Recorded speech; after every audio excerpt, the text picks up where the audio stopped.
Shalom Bapak Ibu Saudara. Kita meneruskan studi kita kristalisasi dan kita masuk kepada suatu kitab yang baru, satu raja-raja setelah 2 Samuel ini ya. Tapi cerita ini kita tahu bersambung ya ceritanya itu. Kalau para ahli itu Martin Knott itu yang pertama kali mengusulkan bahwa dari kitab Ulangan itu ya terus sampai kepada dua raja-raja. Ini kalau dalam kitab Ibrani 1-2 raja-raja nggak dibagi begitu ya, tetap satu kitab. Ini katanya satu sejarah yang ditulis oleh Martin Knott ini bilangnya Deuteronomistik. Jadi history, jadi sejarah Deuteronomistik ini suatu sejarah yang ditulis dari kitab Ulangan ini sampai 2 raja-raja untuk mengajarkan kepada Israel kalau melanggar perjanjian Musa. Jadi ini kitab ini yang sepanjang ini, sejarah ini menjelaskan bahwa kalau Israel melanggar perjanjian Musa maka mengalami pembuangan ya.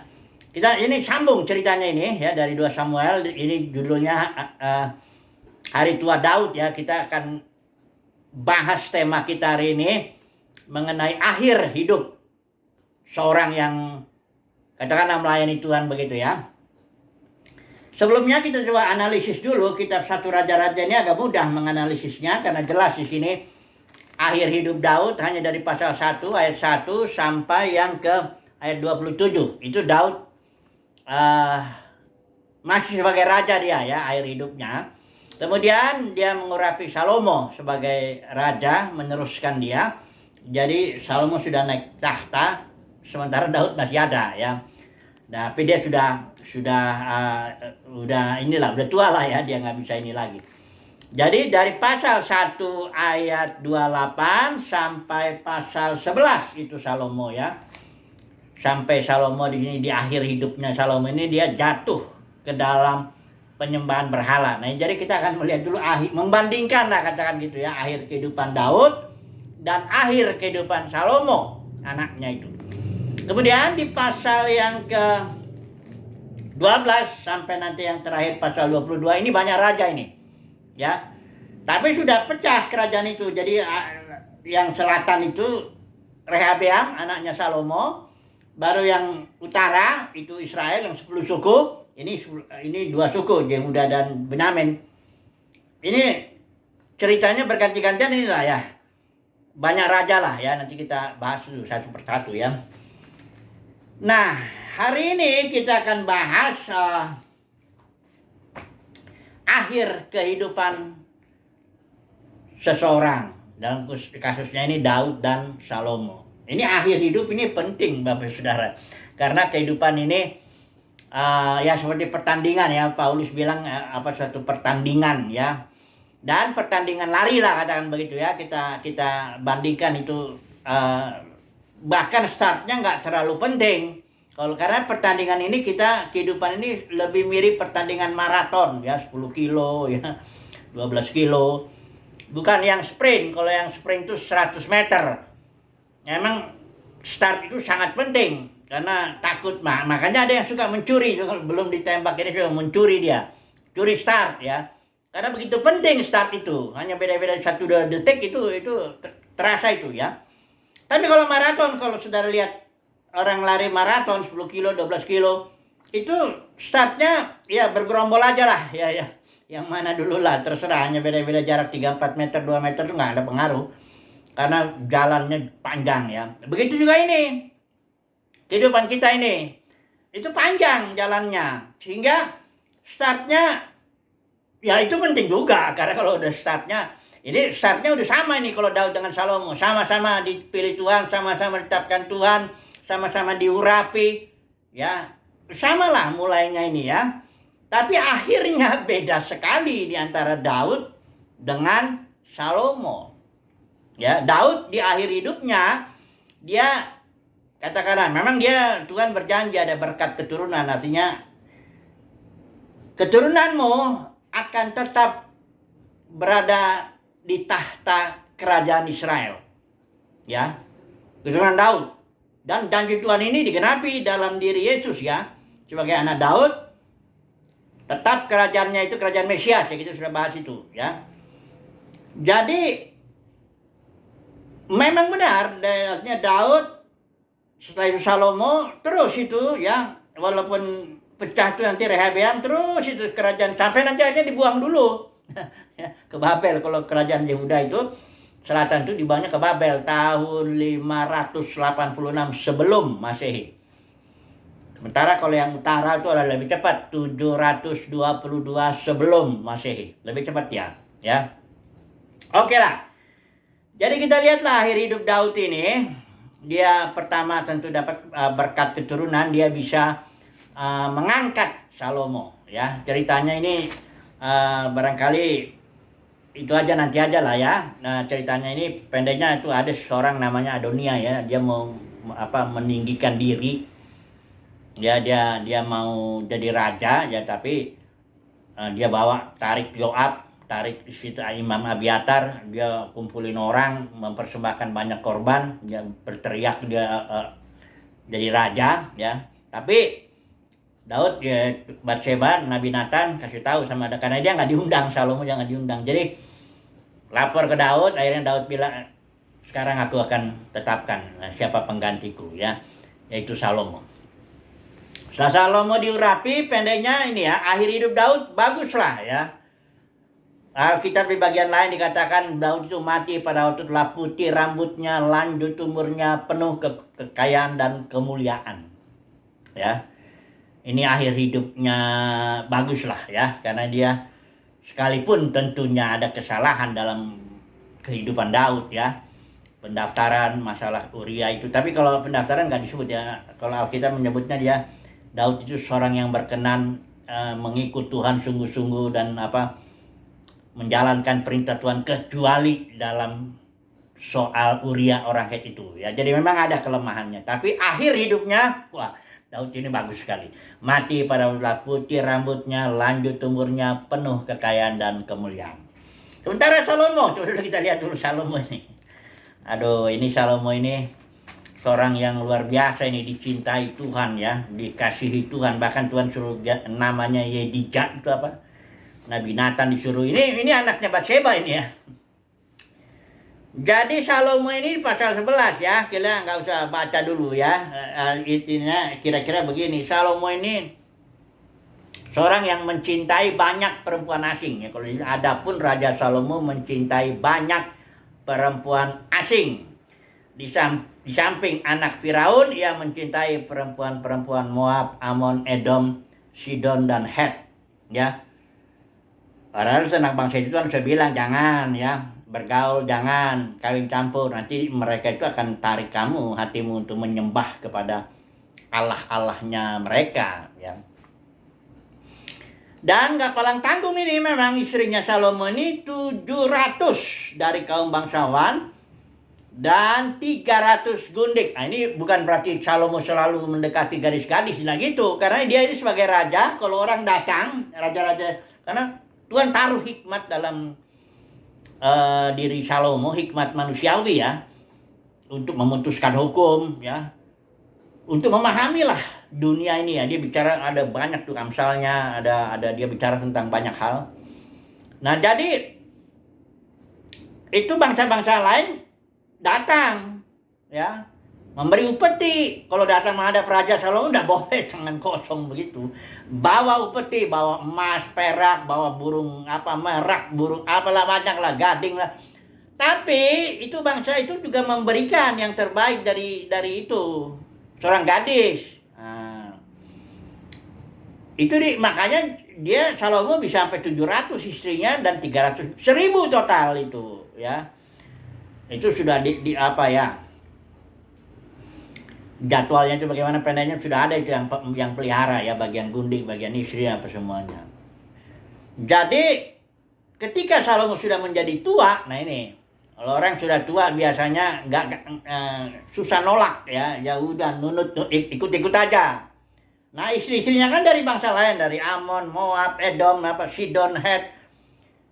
Mereka pada punya Allah masing-masing. Mereka punya cara-cara menyembah Allah-Allah mereka.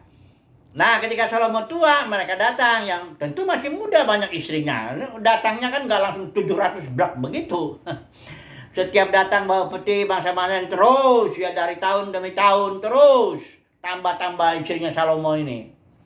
Udah tuanya Salomo, masih banyak istrinya yang muda-muda, yang ya istrinya yang menyembah-nyembah bangsa ilah-ilah lain. Nah, dia datang pada Salomo, tolonglah bikinlah di sini mesbah ya untuk Allahku, ya kan gitu kan. Salomo ya orang namanya orang udah tua ya iyalah begitu. Datang lagi dari Edom, dari Sidon, dari Het, dari mana-mana bangsa Moab yang jadi si Salomo. Minta ya sujud, apalagi mungkin dengan manja-manja ya, si Salomo udah tua ya udahlah bikinlah ya. Jadi Yerusalem ini banyak mesbah ini, di sini katakan untuk ala-ala Molok, dewa kejijikan sembahan Bani Amon, ada lagi untuk Kamos, sudah ada macam-macam lah mesbah itu. Nah, disitulah akhirnya ayat 9 katakan, hatinya Salomo ini telah menyimpang daripada Tuhan. Padahal Tuhan itu begitu mengasihi Salomo, bahkan dia telah menampakkan diri 2 kali kepada Salomo itu. Nah, jadi sebenarnya Salomo bukan terang-terangan juga menjauhi Tuhan, enggak. Dia tetap kepada Tuhan Yahweh ya, Elohim Yahweh, tapi enggak sepenuh hati. Kalau di sini dibilang menyimpang lah. Sudah tahu kalau menyimpang itu bukan berarti dia menolak terang-terangan, aku enggak mau lagi. Enggak, bait suci tetap ada yang dibangun Salomo itu. Cuma masalahnya di samping itu banyak mesbah ya, nggak tahu lah mesbah mereka orang-orang Amon, Moab, ya, Sidon, Het. Ada di situ. Nah, disitulah Salomo mulai tidak sepenuh hati. Ya, dikatakan di sini tidak sepenuh hati ya mengikut Tuhan. Nah, karena itu Tuhan kasih disiplin.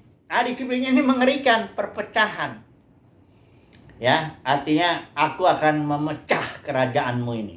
Hanya katanya karena Daud, Tuhan nggak mau lakukan di zaman Salomo. Jadi dalam zaman Salomo tetap memerintah seluruh Israel. Hanya setelah anaknya itu Rehabeam, nah Tuhan bangkitkan seorang namanya Jerobeam, ya, orang suku Efraim. Nanti kita baca lah itu. Pendeknya pecahlah kerajaan di 10 suku mengikuti Jerobeam. 2 suku ini Yehuda dan Benyamin ikut Rehabeam ya. Sekarang kita aplikasikan dulu ya dalam kehidupan, dalam dunia kekristenan lah ya. Ini kesimpulannya untuk Salomo ini, kasus Salomo. Dia jatuh dalam penyembahan berhala karena perasaan cintanya kepada banyak perempuan asing. Sebenarnya dalam Ulangan pasal 17 itu sudah diperingati ya. Ini Ulangan pasal 17, kalau jadi raja tuh ini ada syaratnya. Dikatakan di sini jangan dia mempunyai banyak istri. Ulangan pasal 17 ayat yang ke-17, jangan mempunyai banyak istri. Jangan juga ayat 16-nya jangan memelihara banyak kuda, ayatnya power, kekuasaan itu nggak boleh. Kemudian emas dan perak pun jangan terlalu banyak ya, dan harus dia membaca Taurat dan sebagainya. Nah, Salomo melanggar semua ini. Salomo melanggar semuanya dan akhirnya dia jatuh ke dalam penyembahan berhala. Hatinya nggak sepenuhnya lagi mengikut Tuhan. Mari kita lihat dulu dalam dunia kekristenan ini bagaimana ini. Ini kan soal kekuasaan ini ya. Salomo jatuh karena kekuasaannya ya. Dia memang sangat berkuasa, tapi juga karena awalnya karena perempuan lah, karena cinta perempuan, banyak perempuan. Nah, ada orang bilang ini dari Ulangan juga kita bilang di 3 tak, orang bilang ya. Tahta, yaitu banyak kuda, itu Ulangan 17.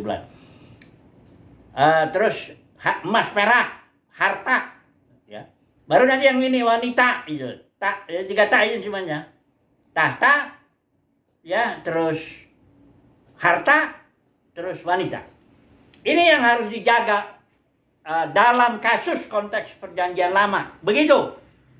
Dalam perjanjian baru, nah ini saya mau bicara lagi, mengulang lagi. Apakah tahta itu ada di dalam gereja? Tahta atau kekuasaan. Karena saya udah bicara ini dalam Matius. Saya ulang ini lagi ya. Nanti sekalian saya ceritakan sejarahnya kenapa tahta itu masuk. Atau hierarki. Atau kekuasaan itu bisa masuk, atau jabatan itu bisa masuk ke dalam gereja. Dari mana dia asalnya? Dan apa ajaran Yesus tentang tahta itu, ya. Supaya jelas kita nanti, kalau ini udah jelas, oh udah, kita tahu bahwa siapa yang bermain-main dengan tahta, biasanya kena nanti yang ininya. Yang lainnya, yang dua tak, yang lainnya itu. Tahta, pasti nanti harta. Udah gitu, nggak lama lagi itu melangkah itu. Kalaupun yang enggak, ada beberapa yang enggak, tapi biasanya langkah itu satu lagi. Wanita, gitu. Ya. Mari kita lihat dulu Matius. Saya ulangin ini ya. Sudah sering saya bilang, tapi karena ini poin yang sedang kita bahas ya, mengenai tiga tak inilah katakan, walaupun Salomo memang jatuhnya karena wanita ya. Nah sekarang yang ini karena tahta. Benar nggak sih gereja itu, karena sekarang dalam kekristenan semua jabatan ada ya, mau jabatan gembala sidang, mau jabatan ketua sinode, mau jabatan, semuanya itu jabatan-jabatan sudah dianggap benar ya. Nah, karena memang udah begitu semuanya udah jabatan, ada bendaharanya, ada semua itu jabatan. Jabatan itu sudah tahu ya, hierarki itu, struktural itu artinya ada garis komando yang bukan otoritas Tuhan. Itu otoritas manusia tuh. Kalau organisasi misalnya gembala sidang, dia punya otoritas. Garis di bawahnya entah ada wakilnya, entah lainnya, langsung bendahara, sekretaris, biasanya begitu. Nanti ada bidang pemuda, bidang penginjilan, pembinaan, macam-macam lah. Ini semuanya garis-garis ini ada artinya. Artinya kalau orang yang di dalam kotak ini, dia bertanggung jawab ke garis yang di atasnya itu. Itulah dia tahta, itulah dia jabatannya ini. Yang ini lebih tinggi, nanti yang ini juga bertanggung jawab ke atasnya itu, ada garisnya itu. Nanti sampai nanti ke puncaknya, itulah dia gembala sidangnya, misalnya begitu ya. Dia yang paling punya otoritas, dia yang bisa menentukan apa-apa. Segala sesuatu ditentukan oleh dia, karena sesuai dengan garis komando ya. Hierarki itu gitu, garis komandonya kemana ya, itu dialah yang bertanggung jawab atas segalanya ya. Biasanya nanti dekat itu uangnya itu, karena bendahara nggak akan jauh-jauh, nggak mungkin bendahara ditaruh di bawahnya bertanggung jawab kepada bidang ini, enggak, dia biasanya di sampingnya itu ya. Kalau di sini ini samping sekretaris, ini bendahara, bahkan biasanya istrinya ya jadi bendahara. Oke lah, perhatikan dulu ajaran Yesus, tegas sekali dalam Matius 23. Ini perhatikan ya, selalu kalau baca Alkitab lihat konteksnya, ini Yesus sedang apa. Dikatakan di sini, maka pasal 23 ayat 1.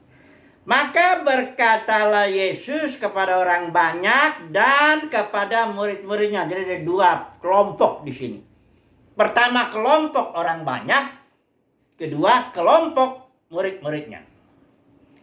Ayat 2 Yesus bilang, ahli-ahli Taurat dan orang-orang Farisi telah menduduki kursi Musa. Apa artinya kursi Musa? Itu artinya jabatan, otoritas, atau kekuasaan. Yesus bilang begitu, dan itu tidak salah. Karena konteks perjanjian lama memang ada yang namanya kursi Musa. Kayak Daud punya jabatan dia, raja, ya, punya jabatan imam, ada semuanya itu dan itu memang Tuhan. Karena kan perjanjian lama itu berupa simbol saja, atau nubuat, atau dia bayangan. Kalau di sini nanti kita lihat, Yesus akui ada kursi Musa yang telah diduduki oleh ahli Taurat dan orang-orang Farisi. Ayat 3. Sebab itu, sebab artinya orang Farisi ahli Taurat punya kursi Musa itu jabatan. Sebab itu turutilah dan lakukanlah segala sesuatu yang mereka ajarkan kepadamu. Tetapi janganlah kamu turuti perbuatan mereka, karena mereka mengajarkan tapi tidak melakukannya. Jadi Yesus mengajarkan orang harus tunduk kepada otoritas. Kasus perjanjian lama, kursi Musa itu otoritas. Memang disahkan oleh Tuhan ya. Otoritas yang memang diakui oleh Tuhan. Dan memang Tuhan sendiri yang melakukan itu, yang menciptakan, katakanlah membuat jabatan-jabatan itu sebagai simbol. Nah, tapi ayat 8, perhatikan ini. Tetapi kamu, dia ngomong kamu itu kepada siapa? Bukan kepada orang banyak yang berada di bawah kursi Musa, bukan. Yesus dia kan ada dua kelompok. Ada kelompok orang banyak, ada kelompok murid. Tetapi kamu, dia ngomong sama murid-muridnya. Yesus bilang, janganlah kamu disebut rabi. Rabi itu artinya guru. Bukan nggak ada pengajar. Ada, karena Yesus sendiri yang memberikan kepada gereja rasul, nabi, penginjil, gembala, pengajar. untuk memperlengkapi saja, supaya pada gilirannya ini gereja membangun tubuh Kristus. Jadi ada pengajar. Jadi apa yang dimaksud Yesus dikatakan di sini? Janganlah kamu disebut rabi. Artinya sesuai konteks, Yesus sedang bicara kursi Musa nih, membanding-bandingkan ini Yesus ini. Perjanjian lama ada kursi Musa, tetapi kamu jangan disebut rabi. Artinya pengajar ada tapi tidak punya otoritas atas siapapun. Ya. Karena dibilang kamu semua adalah saudara. Itu ayat 8 itu. Kalau saudara itu kamu semua egaliter, sama. Hanya ini ada yang namanya karunia pengajar. Dia dikasih Tuhan karunia pengajaran. Otoritas nggak ada. Kursi Musa nggak ada. Itu harus ingat ya. Hierarki nggak ada. Jabatan nggak ada. Nah ini harus ingatnya nih. Kemudian ya ayat 9. Janganlah kamu menyebut siapapun Bapak di bumi ini, karena hanya satu Bapakmu, yaitu Dia yang di sorga. Pengertian Bapak bukan seperti yang Paulus bilang, engkau boleh punya banyak pengajar, tapi Bapakmu aku. Maksud Paulus karena akulah yang memperanakan, yang menginjili gereja di Korintus itu. Bukan berarti jabatan di situ. Paulus tidak sedang bicara jabatan. Jadi artinya jangan jadi bapak seolah-olah kau punya otoritas atas anak-anakmu. Bukan begitu. Engkau enggak punya. Seperti Rasul Yohanes, dia menyebut banyak orang karena dia usianya udah tua dan dia satu-satunya rasul yang masih hidup dari yang 12 itu. Dia menyebut anak-anak, tapi bukan berarti dia punya otoritas. Orang dia traffic bisa nolak dia. Ya. Jadi ini jangan, gereja sama sekali tidak ada hierarki, tidak ada jabatan, tidak ada otoritas manusiawi, tidak ada. Karena otoritasnya harus Tuhan sendiri yang atur, Mesias. Ini terakhir lagi, ayat 10. Janganlah pula kamu disebut pemimpin. Perhatikan ini tegas ini, janganlah pula kamu disebut pemimpin. Apa di dalam gereja nggak ada pemimpin? Ada. Yesus yang memberikan rasul, nabi, pemimpin ini juga presbyteros dengan episkopos, para penatua dan penilik yang ini nanti saya bicara. Ini pemimpin. Gereja mula-mula mesti ada pemimpin, kalau nggak jadi kacau. Ada, tapi bukan punya otoritas yang seperti dalam dunia Kristen saat ini, jabatan, hierarki, bukan itu. Belajar lagi ya. Jangan pula kamu disebut pemimpin karena hanya satu pemimpinmu, yaitu Mesias. Artinya akulah yang mengatur gerejaku, karena Yesus bilang aku akan mendirikan gerejaku. Aku yang atur melalui rohku. Makanya di kisah para rasul 28 pasal itu ada muncul 70 kali istilah Roh Kudus melarang, Roh Kudus bisikan, Roh Kudus mendorong, penuh Roh Kudus dan sebagainya. 70 kali. Karena Yesuslah yang mengatur komunitas mula-mula itu oleh rohnya. Langsung. Nggak punya. Kayak Petrus pun nggak punya otoritas. Paulus pun dia nggak punya otoritas. Petrus ketika ngomong sama Ananias, bukan dia yang memvonis kalau Ananias mati. Nggak gitu. Dia cuma ngomong sesuai dorongan roh. Ananias, engkau bukan menipu manusia, tapi engkau menipu Tuhan. Langsung mati Ananias. Siapa yang bikin mati Ananias? Itu keputusan Yesus sebagai otoritas kepala gereja. Jadi Petrus tidak punya apa-apa. Uang pun dia nggak pegang, nggak boleh. Karena dikumpulin uang, engkau nggak boleh punya. Itu dibagi-bagi nanti. Makanya dipilih 7 orang yang penuh roh. Itu juga yang penuh roh. Artinya biar Roh Kudus nanti yang melalui 7 orang ini ngatur. Dan itu dibagi-bagi kepada orang-orang yang kekurangan, janda-janda. Itu rutin itu.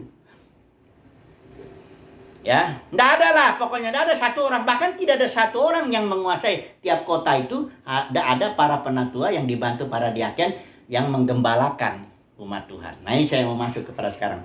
Mengapa? Nah ini udah ya, cukup ya. Oh ini ayat 11 terakhir dulu. Barang siapa terbesar di antara kamu, hendaklah ia menjadi pelayanmu. Pelayan dalam arti beneran ya, istilah Yunani doulos itu budak. Budak itu tidak punya hak, tidak punya otoritas, tidak punya jabatan. Budak bahkan nama pun tidak ada. Jadi dikasihlah namanya budak si Anu. Kau namamu namamu siapa? Nggak ditanya gitu. Kau budak siapa? Oh, budak sana. Saya budak si Anu. Nama pun tidak punya. Jadi bayangkanlah itu. Doulos itu artinya betul-betul tidak punya apa-apa. Dan orang yang sampai ke tingkat menjadi budak gereja, ya bukan hanya budak Tuhan. Kalau ini hamba Tuhan, wah enak ya. Hamba Tuhan tapi ternyata punya otoritas. Bisa mencat wakilnya, bisa mencat yang macam-macam ya. Itu bukan lagi kayak mencat bendahara yang ini. Kalau Yesus juga nggak punya, dia budak, dia juga hamba. Aku datang ke Yesus bukan untuk dilayani, tapi melayani. Itu ada si Yudas nyuri-nyuri duit. Yesus diam aja. Tunggu dulu sampai Bapak sendiri yang memutuskan apa maunya Bapak. Ya. Nggak ada otoritas. Yesus datang sebagai pelayan. Ya, benar-benar itu. Contohnya. Ya. Nah, kenapa dunia kekristenan sekarang? Aduh, saya masih ada waktu. Kenapa dunia Kristen sekarang ini kok ada hierarki, ada jabatan, ada ini. Nah ini dimulai nih saya kutip dulu sebentar ya, ini saya masih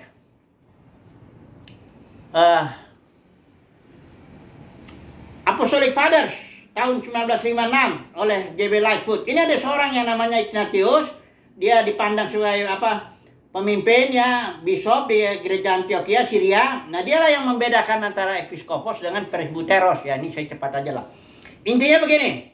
Dia bilang di antara presbyteros dan episkopos ada satu di atasnya, bishop ya. Dia dari bishop itu nanti bertarung ada lagi bishop agung. Di antara bishop agung ada lagi kardinal sampai dengan paus.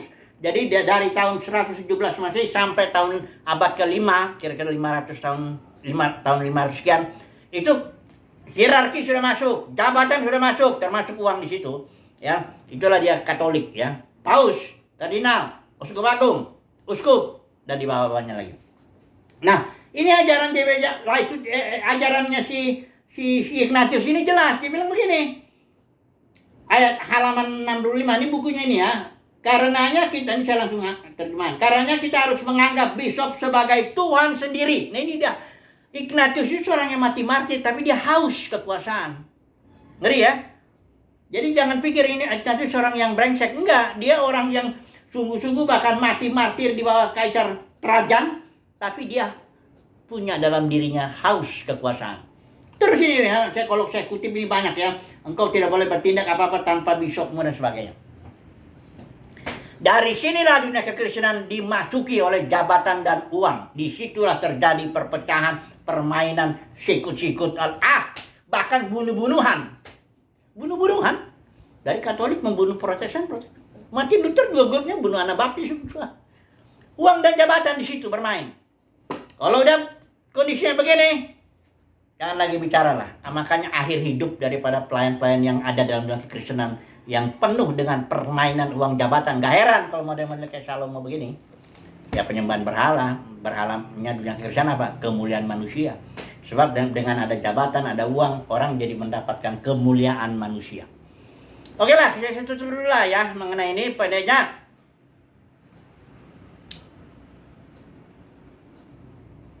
gereja tidak ada jabatan.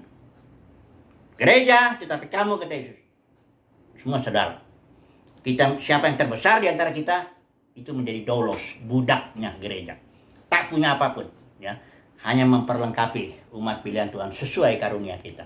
Sesuai yang Tuhan berikan pada kita. Memperlengkapi saja. Judul dulu lah ya. Haleluya. Amin.